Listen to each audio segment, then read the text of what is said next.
Hi Miss Walker, it's Gianna, and this is my final video reflection for our class together. So starting us off strong, we have the triangle, which is the three main points that I've really taken away from this course. When I was thinking about what three would really stand out in my mind, I first thought of the three different tiers of vocabulary and how tier 1 words students might be able to just really pick up from the environment that they're in at school, on the playground, in the cafeteria, and then that tier 2 and tier 3 words consist more of academic vocabulary, which is harder for EL students to pick up on because they are not used as regularly, so they're not going to be as familiar. So we have to be really intentional as teachers about when teaching those tier 2 and tier 3 words to our EL students, as well as our other students. And then the second point for my triangle that really stood out to me from the course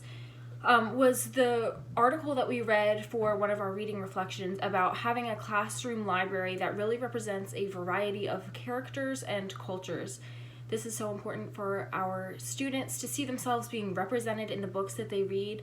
in our class. It helps them to know that we value them and their culture,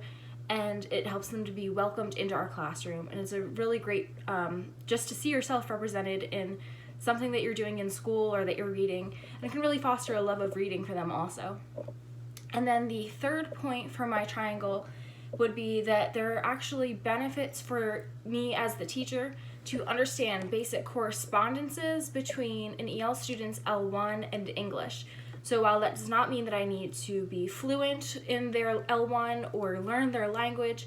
something that I did take away from one of the reading reflections is that knowing basic correspondences,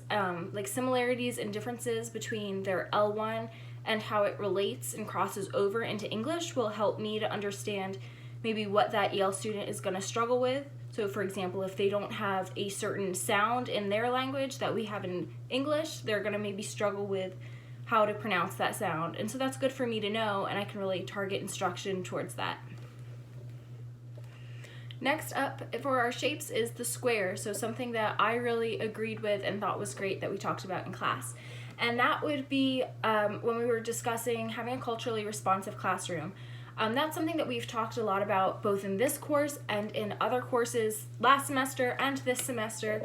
But a really great point that was made specifically in this class by you was that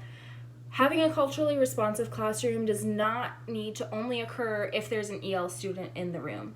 I hadn't really thought about that before, having a culturally responsive classroom and being intentional still about having that type of classroom, even if there aren't any English language learners in the room, just showing our students who are native English language speakers just the importance of valuing cultural diversity. And I thought that that was a really great point, and just it gave me something to think about that I hadn't really thought about before, so that was really cool. The next shape is the circle, so something that is still circling around in my mind. One thing that I am slightly still disappointed about that it didn't work out for Kyle and I to have our English language learner show up to our tutoring sessions each week is that we didn't have the opportunity to adjust our lesson plans to really target what Mona would have been struggling with, what she would have specifically needed. It was really cool though, because I've had opportunities over the semester to talk with some of my peers in the cohort, like Natalie, and she was telling me how she and Tegan kept making their lesson plans harder because at first they were too easy for their student, and they really found their student zone of proximal development and were able to really target in specifically on what their student needed. So that is one thing that I wish that Kyle and I would have had some practice with, but I'm sure that in the upcoming semesters we're going to have plenty of time to work on focusing in on student specific needs. And I am taking an ELL course this summer, which I think we're also doing tutoring in that course this summer, which will be interesting to see how that goes.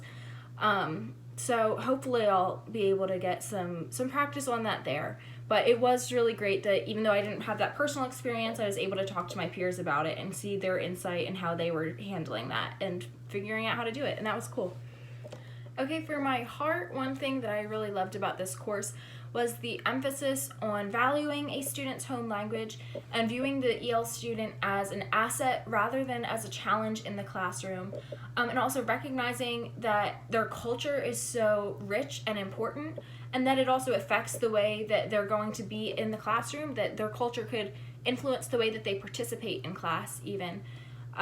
One of the reading responses that we read, the articles talked about how a student chose not to join a classroom discussion unless they were explicitly asked to join, because in their culture, you don't just jump into a conversation without being invited to. And that was something that I hadn't really thought about before, because we talk a lot in our other classes about leading classroom discussions and having student-to-student talk. So it was interesting to think about how a student's culture might prohibit them from just jumping into that discussion without having the teacher kind of set that norm at the beginning of the semester, or to continue inviting them in to respect their culture. And lastly, my star for the semester, something that I feel like I did well. Something that I feel like I've really grown in this semester is my flexibility and my ability to kind of pivot when things don't go to plan. And that's something that I have really struggled with in the past. I feel like things have to, go exactly according to plan, or I'm going to have a lot of stress and anxiety. But obviously with Mona not showing up every week, things did not go exactly according to plan with this course, which at first was a source of anxiety for me, but then I was able to kind of take that in stride and realize that, one way or another, we're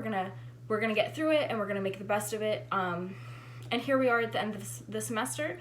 and yeah, the flexibility it paid off, because here we are and everything is good, and I am happy, because I feel like that's a skill that I needed to grow in, and I will need a lot as a teacher, because things are always not going to be going to plan when I'm in the classroom by myself. Lessons aren't going to go to plan, and I need to have that ability to shift things and pivot and not have like a crippling anxiety over something not going to plan the way that I expected it to the first time. So even though it wasn't necessarily the most ideal situation that Mona wasn't showing up, I do feel that even though it wasn't specifically content related, I feel like I grew in that area, which is still going to be really important for me as a teacher.